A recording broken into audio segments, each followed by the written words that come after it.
to talk about this one. This one, just ignore this because we're just going to talk about the Bills overrated. Jameis Winston. And I'm going to talk about the Patriots instead of Yannick. So, you ready? Yeah. Alright. 3, 2, 1. Oh, yeah. Nope. Alright. No, you get. We're good. 3, 2, 1. Alright. Welcome back to another podcast. I'm Nick. Zach. And I wanted to keep this one simple, so we're going to be talking about some interesting but probably simpler topics today. First one was, everyone was always questioning where Jameis Winston and Cam Newton were going to go, because they were the two quarterbacks still out there that no one had signed. Well, one of them did, and it's pretty ironic who he's ended up with. I was thinking he was going to go to like the Bears, maybe the Titans, somewhere that needed a quarterback, maybe Jacksonville. He ends up signing with the New Orleans Saints. For the people who don't get that irony, it's massive, especially because he got into a fight with Marshawn Lattimore a couple of years back. So, Jameis Winston, I don't think you can leave a year like Jameis Winston did feeling more confused than ever. To have a 5,000-yard season, 33 touchdowns, and 30 interceptions, and 7 pick sixes. What do you think at that point if you're a GM? You're probably sitting there scratching your head like, how could someone have this much talent yet make this many mistakes? See, this is an example of why I do not believe in the passing yard metric as a reliable statistic on a quarterback. I mean, I'm not saying it's irrelevant. Well, I think it is this year because it really showed, because the top 5, for people who don't know, it was Jameis Winston, Dak Prescott, Jared Goff, Matt Ryan, Phillip Rivers. If you don't know the trend with all 5 of them, none of them made the playoffs. Then MVP had less than 4,000. The 2 MVP candidates really had less than 4,000. And I think that it just is, Jameis made it clear that he was not ready to be a franchise quarterback, whether or not he may or may not after Drew Brees. I think he'll probably get a second shot. It probably won't be. It might be with the Saints. But, who knows? But I think that he is a guy that the Saints see as a potential Bridgewater-like character. Yeah. A guy that... on the off chance Drew Brees goes down again. A guy that is a experienced starter in the NFL. I'm not saying that he is not the guy. No. Or if he was the guy, he would have gone to a team that needed him. Yeah. He would have gone to a... Considering he took a 1-year, $1 million deal, he definitely... teams might have offered more. Who knows? But, yeah, he's a guy that I could see being... just... like Bridgewater, you said. Yeah. And then, unlike Cam Newton, he was willing to just be humble about it right off the gate. Plus, he's, 5 years, 10 years in there? He's a lot younger than 5 Cam years. I think, actually... As of this moment, yeah. Cam Newton remains unsigned, and I think that is largely due to his injury history and his... I personally think his attitude is a problem. A little bit. He just is. He has always been the. He's always been the guy. Yeah. And now he's not, and he doesn't know what to do. But I think that is off. He'll definitely have to adjust because, let's be honest, the Saints team are going to roast him a lot. I mean, you saw it as soon as he got signed. Marshawn Lattimore said, "You don't throw the ball to me anymore." Like, I think it's just playful fun at this point, and Jameis Winston probably understands it. But I think the biggest thing is, like, I think this move kind of makes me a little more confused because it's like the Saints at the same time not only drafted this kid in the 7th round. His name was Tommy Stevens from Mississippi State. Then give a 2-year, $21 million extension to Taysom Hill. Then sign Jameis Winston.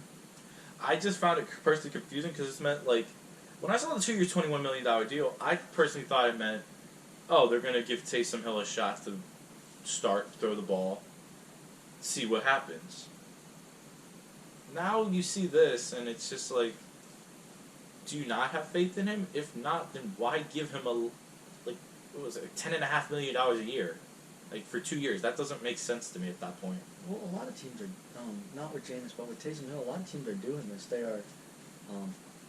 are having a guy, and I'm not even sure that he is designed to be. Well, first of all, Taysom Hill's not there to be quarterback. If we haven't figured that part out by this point, I'm not sure what you've been watching, but fun stat. I just think it's interesting that in his career, Jameis Winston has completed more passes to Saints players than Taysom Hill. Their career numbers. Oh, wow. Jameis Winston has completed 10 passes to Saints players, or interceptions, whatever you want. Yep. And Taysom Hill has completed 7 career passes to Saints players. Oh, wow. I'll definitely be curious because it'll definitely leave a confusing situation, especially if the Saints win the Super Bowl this year. Because we all know what happens. Saints win the Super Bowl, Breeze is gone. They lose the Super Bowl, Breeze will probably be back for one more year. I think they're loading up. Sean Payton he sees the end is near. They know this is basically the last shot. This is all in or bust, pretty much at this point. But so I guess this might explain why they have Winston on the Just auction. a moment. Technical difficulty. Yeah. That was fun. Okay. So even Siri agrees with us. The Saints at this point are loading up at this point because this is all or nothing at this point, which I guess explains why they signed Jameis Winston. Because on the off chance Drew Brees goes down, they want to have a reliable option at backup. And considering that he was willing to pay so little, I think that was probably the best decision for him. And not to say I hope Drew Brees goes down, because that's not. Oh, I love Drew Brees. I love Drew Brees. I do too. I want to see Jameis Winston get one more shot to start, maybe with the Saints, and I want to see. Maybe it was just Tampa's system that didn't make him look good. Maybe it's another system that goes well. Because if Tannehill proved anything, maybe it's just a change of scenery that you need to take a step up. And who knows what will happen. And from one team to another, I think this team should have signed Jameis Winston personally. Now they're going with a pretty confusing idea. It is the New England Patriots. We've said this for a while. You said they're not done yet. You think they still got something left up their sleeve. As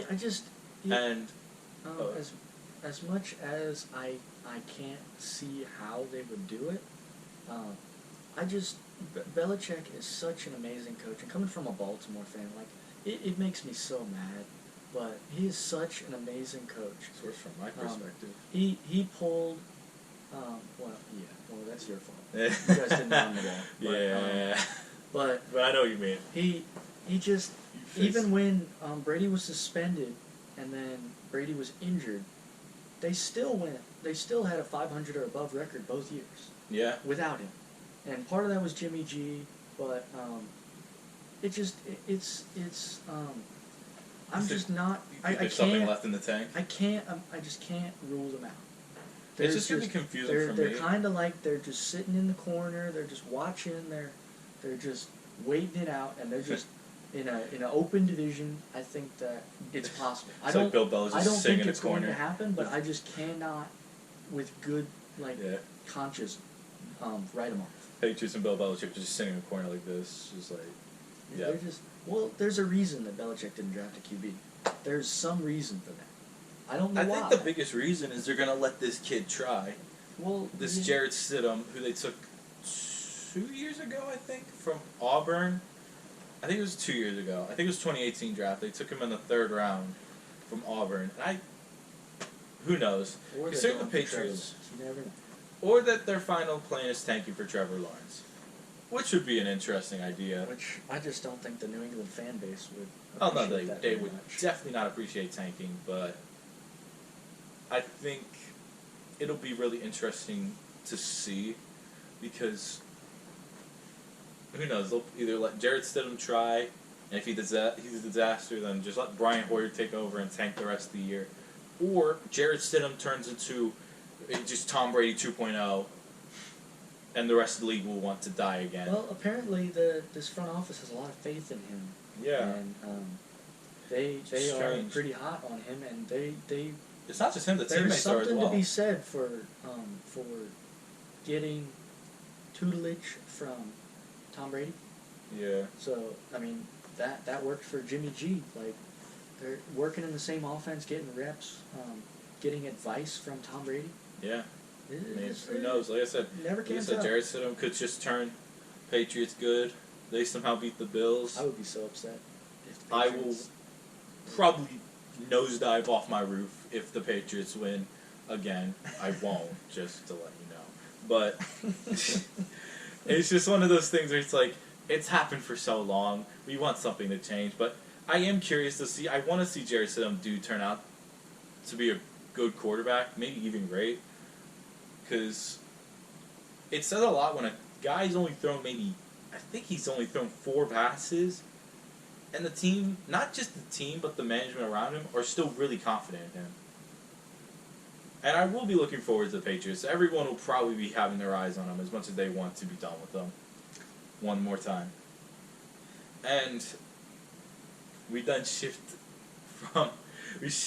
lanes again from the shift lanes from one AFC East team to another. One that's finally starting to die to one that's getting hyped from here to the other side of China. It's the Buffalo Bills. Interesting analogy. Yeah, it was a great analogy. But, no, you're good. But put it simply, the Bills are getting hyped up hard. And they have reasons to be hyped up hard. The defense is just as stacked as it is, and adding Mario Addison will probably replace Shaq Lawson being gone. Mixed with the fact that their whole secondary is still there and amazing. And the fact that they upgraded the offense some more, trading a first-round pick for Stephon Diggs. As much as I said he's overrated, he's still a number 1 most likely at the end of the day. And if not, John Brown showed he can be a number 1. John Brown is good. Cole Beasley's a good side. Cole Beasley's a good 2 or 3 receiver. So you add those 3 together, and that's going to be an amazing offense. Dawson Knox, I think, will have a breakout year next year. But then you sit and you realize people are way, way too overhyped about the Bills. I've seen people talk nonstop how the Bills could be better than the Ravens and the Chiefs. And you showed me an image that I'll probably put on screen. How some people are putting so much faith in them that they think, oh, they were going to go 14-2. Yeah. 14-2, and you think, they probably have an easy schedule. They probably have one of the hardest schedules in the league. They have a pretty tough schedule. When you play the Chiefs, the Broncos, the Chargers, the Seahawks, the Patriots, and the 49ers, and the Cardinals, all in one season,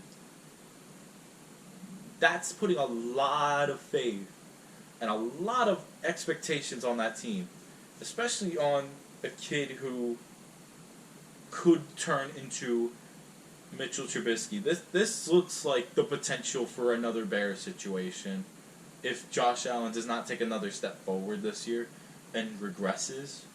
This will look like the Bears of last year. So, advantage they have is they are in a division with the Jets And the Dolphins. And the Dolphins are rebuilding. They're not there yet. And the Patriots are. The Patriots who are knows? a wild Who card knows? right now. I have no idea what they're going to do. So yeah, But you are right. Patriots have an impossible schedule. So, I just from the they're going to likely win the division. But for a team that has made the playoffs twice in the last 18 or so years, it's been twice they have won 0 in in a long time. They have not won a playoff game since either of us have been born. Yeah. So to immediately come back and say, they are going to make a Super Bowl run. It's very ambitious. It's very ambitious, and I don't see it either. Because the biggest problem is offense. Josh Allen has a shotgun. He has the strongest arm in the league, unquestioned. It's stronger than Mahomes. They did some kind of throw off or something. I do remember that. Yeah, I know you talking about. But he has an absolute cannon. But can he? It's so accuracy. sure he can do the deep pass just fine, but can he put it in the window?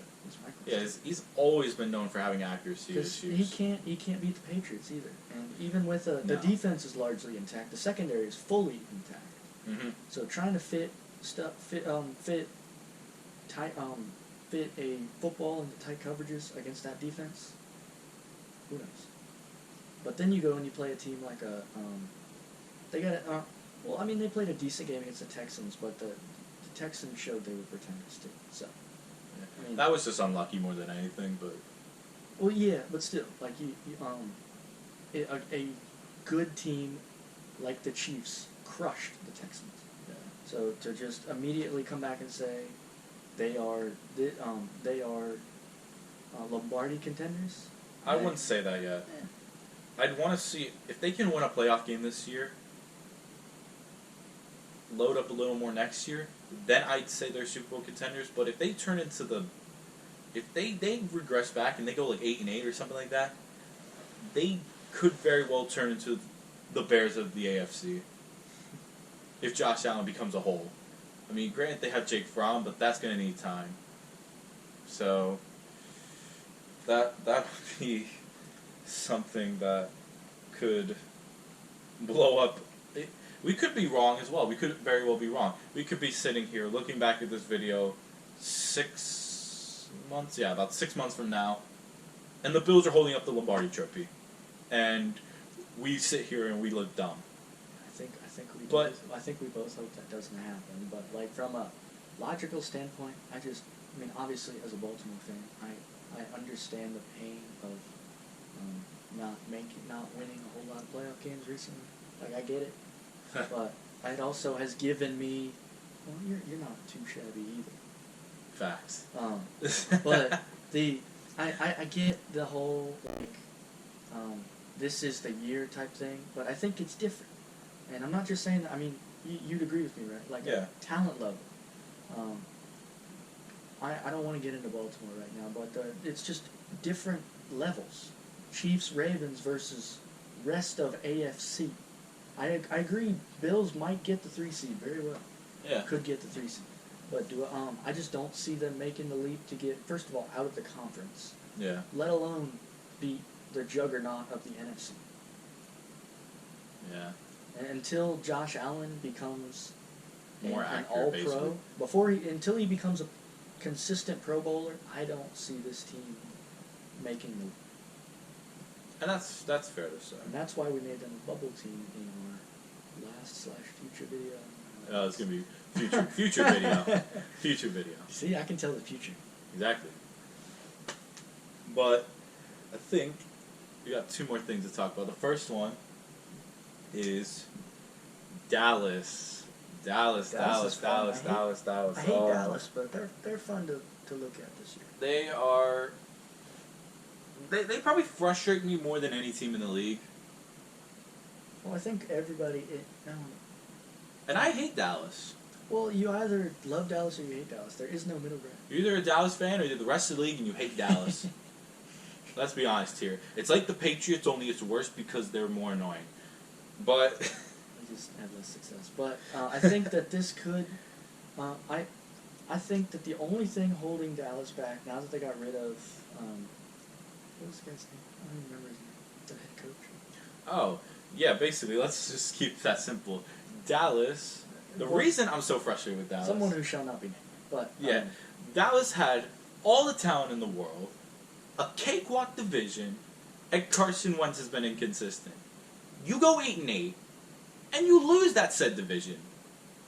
And then you're not even the next one out of the playoffs. Like, if they had 17 playoffs, they were still missing. They still would have missed it. The Rams would have gotten it. And they beat the Rams. Yeah. That should let alone tell how disappointing Dallas was last year on a team now that they have a Mike McCarthy who has won. He has experience winning big games. So he has won the Super Bowl, right? He won in Lambeau. Yeah. And so you bring him in. I like him personally. I like that decision. I just don't. I'm very against who it. I don't It's like always is Dak. Dak is definitely one of the most, personally to me, frustrating / overrated quarterbacks in the league, because everyone wants to put him on this pedestal with Wilson, with Jackson, with Mahomes, with Breeze, with those kind of quarterbacks. And I sit there, and it scratches my head why people think this. Now, don't get me wrong. Last year was great for him. In terms of numbers, he looked great. He had the second most passing yards. He was second in passing touchdowns. He had a great year. But that doesn't mean anything considering he plays what should be 6 cakewalk games. At least 4. At least 4. If you don't sweep the Redskins and the the Giants. Giants, you got problems. Like, he gets 4 free games a year, and he played the AFC East as well, which half of those should have been free. Like, for me, I don't see those numbers because it's not justified. I said it as well in a video that passing yards don't. I said it in this video that passing yards don't mean anything because the top 5, he was number 2 or 3 in passing yards, all missed the playoffs. So when people look at him, and I think he's looking at him as well, and thinking this is a case for him to be the highest paid quarterback, the amount of money he wants is ridiculous. He wanted $40 million to start the year. That is enough to put you in a hole. And if your quarterback is good enough, like Russell Wilson, who makes $35 million a year, which I personally believe is a lot, and it doesn't go well, it puts you in a hole. Well, you saw what it did to the Seahawks. The Legion of Boom, my opinion, the Legion of Boom is gone because Russell Wilson broke the bank. That was way before then. Well, they got rid of all the extra guys, though. Like, I wouldn't call the Legion of Boom the secondary. I would call it the entire defense. Yeah. So you get rid of guys because you don't have the money. So a guy like a Frank Clark type guy. Well, they got rid of him before they paid. Is KJ Wright still there? KJ Wright's still there. Bobby Wagner's still there. And that's about it. Yeah. But the thing about that, though, is everyone from that team who got shipped off, that was still 2 years before they ever considered paying Russell Wilson. But now they don't have the opportunity to get a guy like a... they can't re-sign Clowney now. They can't re-sign Clowney. They can't get Griffin. But I think... No, they can still get Griffin. Not if they pay the... I think they could, but they're moving other directions. But I don't like the super paying... the NFL needs to either raise... If this continues with the break in the bank, because it's only going to grow, they're going to have to raise the salary cap. Especially when Lamar and Mahomes get paid. Mahomes rightly deserves 40, my opinion. I believe this might be the first... As much as I don't he could be the first $50 million a year quarterback, and that could make me want to cry. See, the problem I see is if your guy, and I like... I do believe that the Seahawks, if they aren't now, will have some financial troubles because of Wilson's contract. And I'm not saying that they didn't take that into account, because I think you have to, and I think that he deserves all of it. I think that he is their offense. He is the offense. He is the catalyst. He is the guy. Without him, they are terrible. Oh, yeah. But as a Seahawks fan, I know this perspective for 2 years. Do I think that the Cowboys would flop without Dak Prescott? No. Because going back, I honestly think that Red Rifle, Andy Dalton, I think he would be better. Oh yeah. Especially in that system. You kind of didn't bring it up. They signed Andy Dalton, by the way, because he got cut from Cincinnati because Joe Burrow, obviously, and they would have had to pay him $17 million that year. So pretty obvious. They just moved on. So they signed him to, I forget how much. It was only like $3 or $4 million, right? Something like that.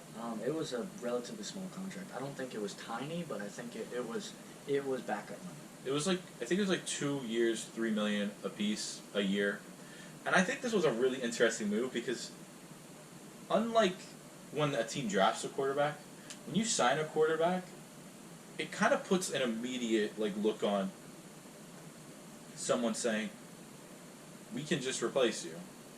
The guy's right there to play.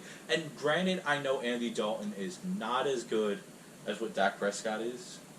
Andy Dalton's reaching towards the end of his career, but there's still something left in the tank. I mean, he's a guy that doesn't need to be mobile. He's a guy that has top 5 wide receiver core in the league. yeah. He's got Gallup, blows the top off of defenses. Cooper is solid. And then you bring in... And they brought on CeeDee Lamb. Yeah, you bring CeeDee Lamb into that offense. And you have Zeke. And Blake Jarwin as well. Zeke tears holes in defenses, and then you can blow the top off them. You really don't need to be... And they have a great O-line as well. Yeah. And then, so this is more of a system thing. And so what I think this move was great for Dallas from a Jerry Jones perspective of this forces Dak Prescott to play. Because Dak Prescott was talking about, holding out this season as well as next season until he got paid. Until he gets an extension. And it's basically gonna push 2 things on him. The first thing is that he's got to play. This proves that they'll move on from him instantly. The second thing is he might have to change his attitude towards getting less money, because if he continues to push for 30. Like, they were going to give him $30 million a year, which is already outrageous enough as it is. If he really thinks he's worth $40 million, I'm telling you now, he's not staying in Dallas. I know this. I could see this. The way Jerry Jones is pushed with Dak, there's no way that he caves in. Jerry Jones is one of the most stubborn owners in the league. And this stubbornness might actually help him for once, because there is no way he is going to budge and give $40 million to Dak Prescott. That will never happen with him. And if it does, that means that he won the Super Bowl. That is the only way he gets that money. Is if for some reason they win the Super Bowl. He becomes the next ultra star. Yeah. But I still don't think he gets that money. But he just is proven to be, and I'm not saying he's not clutch. No, he's really not clutch, though. But he just, with that offense, to not make the playoffs in a horrible, worst division in football, you got problems.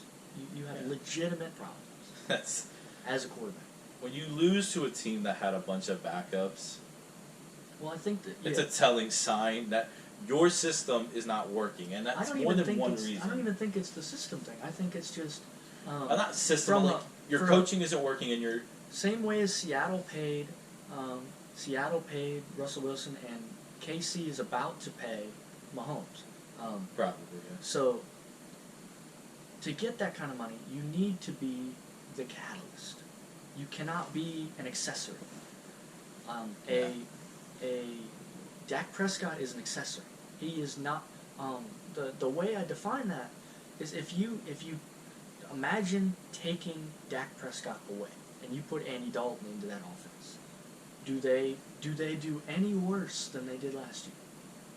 Absolutely not. I personally don't think so. Absolutely not. Because this, in my opinion, granted, Andy Dalton has probably a weaker arm, I'd say.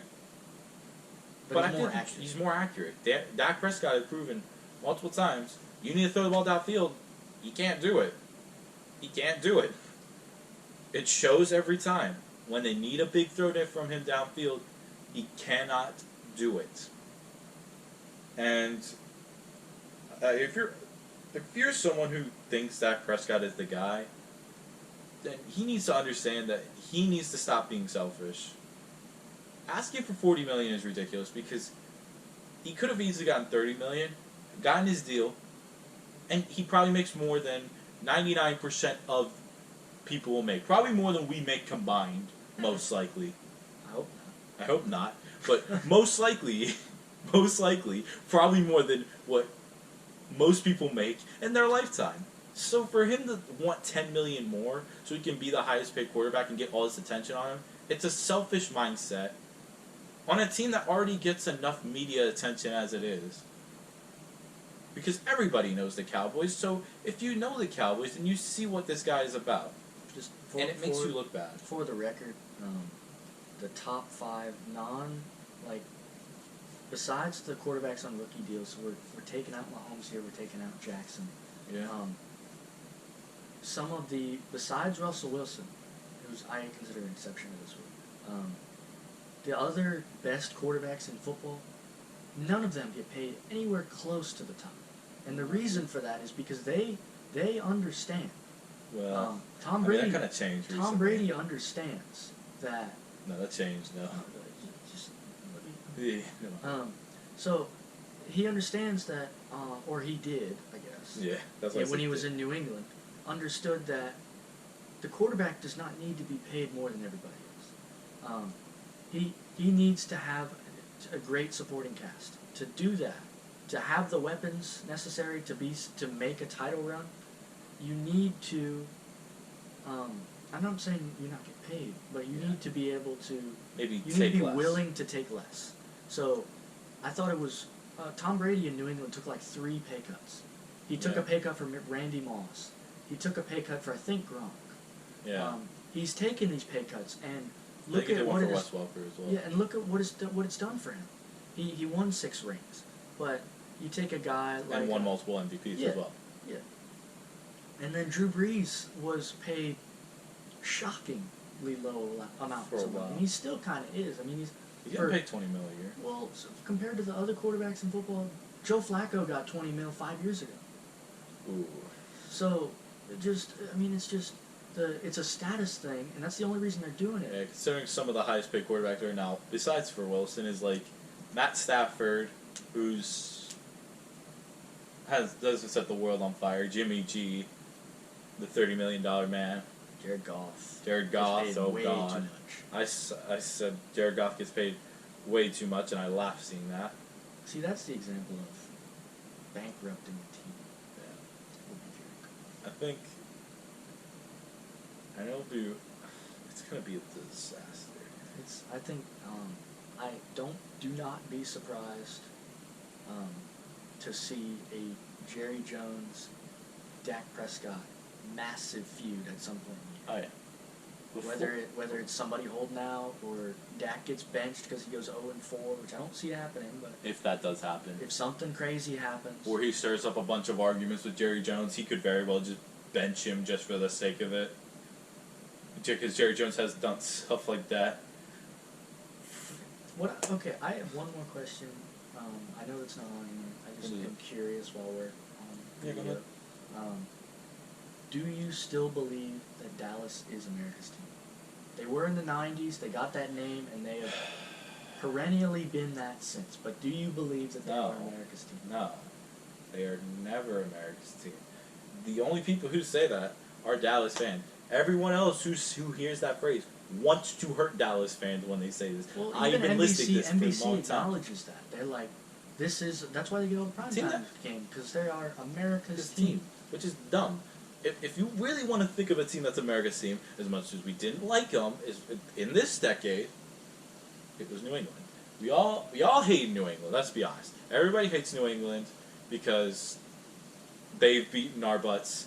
Every team in the league at one point. I'm just glad Tom Brady's out of the conference. It's happened every time. But they're not America's team. And it just annoys me so much to hear that. So, before we end it, I wanted to talk about Tom Brady one last time. And that team, I'm so tired of hearing media say it. I've heard this over and over and over and over and over again. Bucks are amazing. Bucks have this god-tier offense. Bucks are going to reach the playoffs. Tom Brady is going to make them look like MVP candidates. You're going to even beat the Saints, people I've heard. And I want to just throw myself on the floor.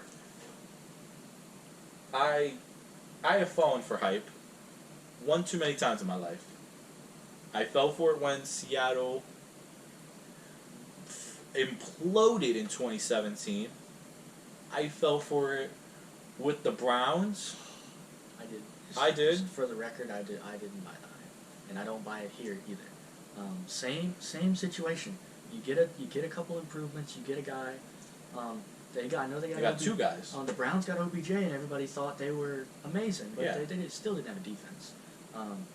And then they have quarterback problems that I don't want to get into. Yeah. But then you bring in Bucks have zero defense. They have let's nothing at all. clarify something first. Yes, they rebuilt the offense, and it's gonna look great to the eye. They still don't have a running back. No one seems to ever mention that fact. They still don't have a Who running is the back. running back? Do It's we like know? it's Peyton. No, Peyton Barber's on the Redskins. They It's have like not- It's Ronald Jones. They have not had a relevant running back Since since Doug Doug Martin. Yes. Yeah. The running back is Ronald Jones, from what I remember.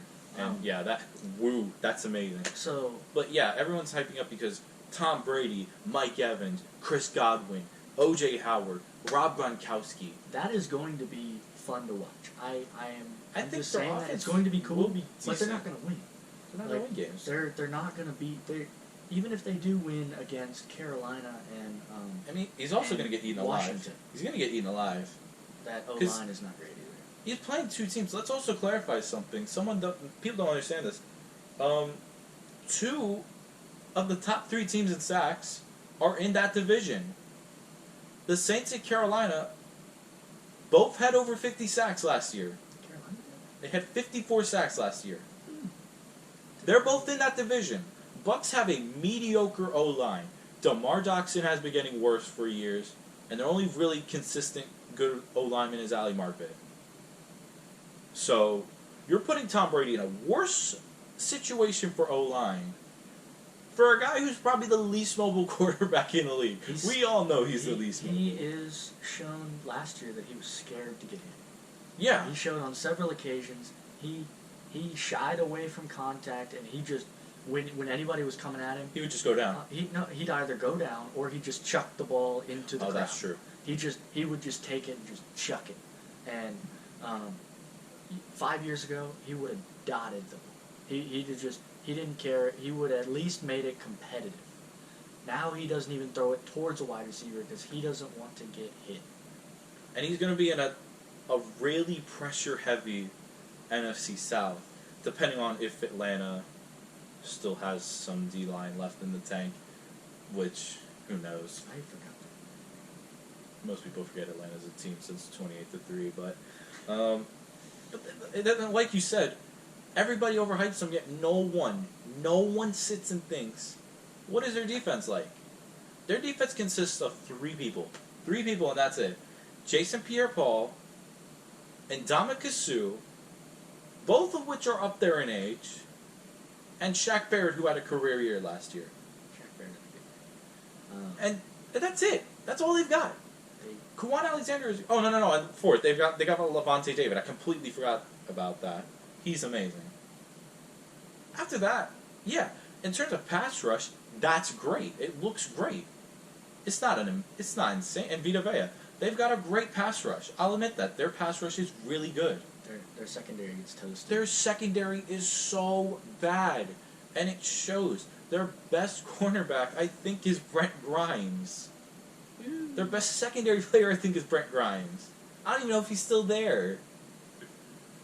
The Bucks have not drafted any good corners in like the last 5 years. They've done nothing to ever address that secondary issue for 5 years.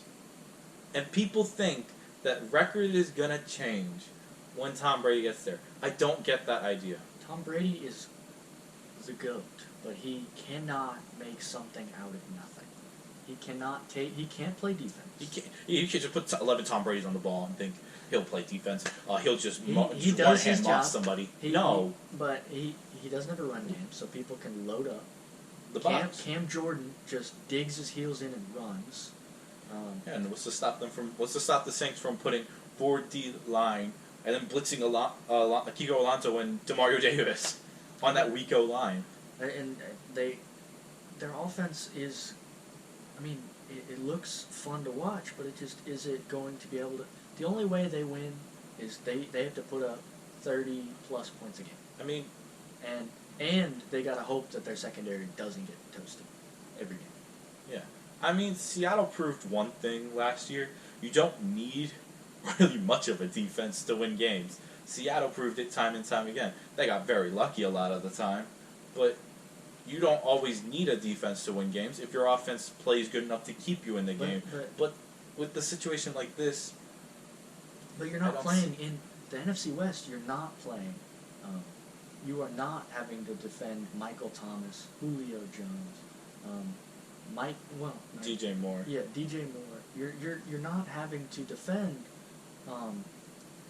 multiple and they all have great quarterback play. Jimmy Garoppolo is not a great quarterback play. So in not great quarterback play. In the NFC West, maybe you could get away with a less than stellar defense. The NFC South this year, probably not. I don't think so, because now they got Emmanuel Sanders. Mainly secondary. Now they got Emmanuel Sanders on the Saints. Mm-hmm. You have Alvin Kamara. You have Michael Thomas. Jared Cook. And then you have Drew Brees dotting the ball Falcons for 15 years. For the Falcons, as bad as their defense is, they still got a potent attack. Matt Ryan, they'll have Todd Gurley. Who knows, Todd Gurley could have a bounce back year. They got Hayden Hurst, who everybody's saying is primed for a breakout year. Yeah, and Ridley and Julio, obviously. So it's and not, Carolina, who's got pieces. It is just, it's one of those, everybody flocks to Tom Brady. Everybody hails Tom Brady as the great, which I think they rightly should. But I don't think that the Bucs are now Super Bowl contenders. I think this is a fault of the media, and this is where I get personally angry, because I think sports media takes teams, and I've learned this the hard way through, like I said, through the Browns, of being bought on what I see on the surface level and not digging deeper into things. And when I dug deeper into this, and the media blatantly, I see this on ESPN I saw this on ESPN all the time when Tom Brady first got signed. Everybody hypes the Bucs up as Super Bowl contenders. Not once did anybody on ESPN or Fox Sports ever talk about the issue of, can he handle pressure, because he's going to be on a worse O-line system, and that defense is still terrible. That secondary is still terrible. Let me rephrase that. And I think that's where it gets me angry the most, because it's like, I hate seeing teams that get pushed so far as being this champion all before you even put them on. You've got them every year, and they don't show up. Yeah, it's happened. It's happened. And then you have the teams times. that nobody expects. That's what I like watching sports because of that. Because you always have the teams that nobody hypes up, and then you have the teams that flop. It happened with a lot of teams. People said that about the Jets the same year with the Browns, that the Jets were finally going to break out and have a good year, and they were terrible.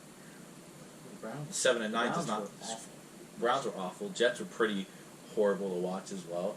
2 years ago, it was Seattle. Seattle was the team everyone hyped up as looking like Super Bowl contenders because Legion of Boom, Russell Wilson, offense is God tier. And we imploded, went 9-7 and missed the playoffs that year. The one year they hyped us up. But I think this is where I just look at the media and I push it a different way, because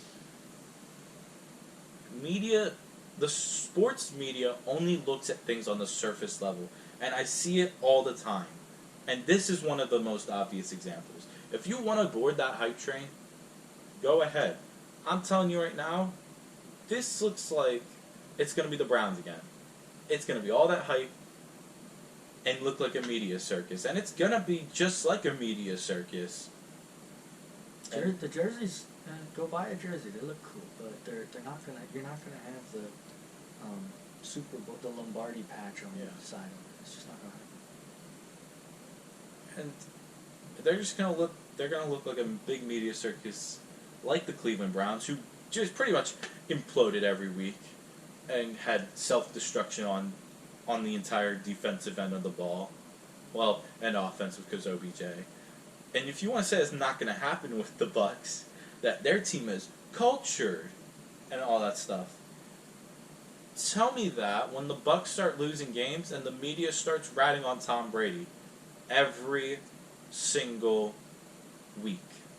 The second the Bucs stop looking like playoff contenders, the media is going to flock to them over and over and over again. And tell me then that they won't look like a media circus. all.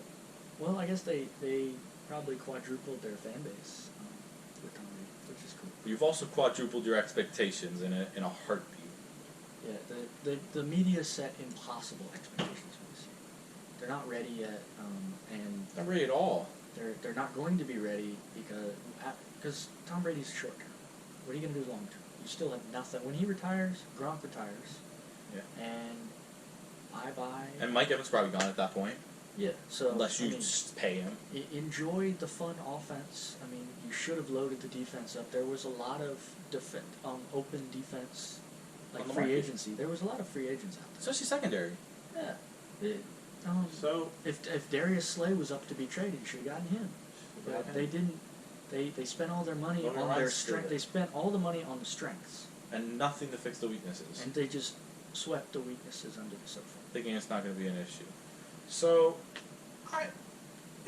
it's one of those situations where I normally hope that teams fix themselves. A team like this, I hate seeing overhyped teams. So when I see overhyped teams, I personally wish that they fail because it's what people deserve for pushing a narrative without looking deeper into things. So the Phillies. Yeah, that's a great example. But with that out of the way, Phillies. yeah. With that out of the way, we're gonna end it off here. I've been Nick. I'm still Zach. He's still Zach. That's And not we're- going to change. And this is us signing off. See ya.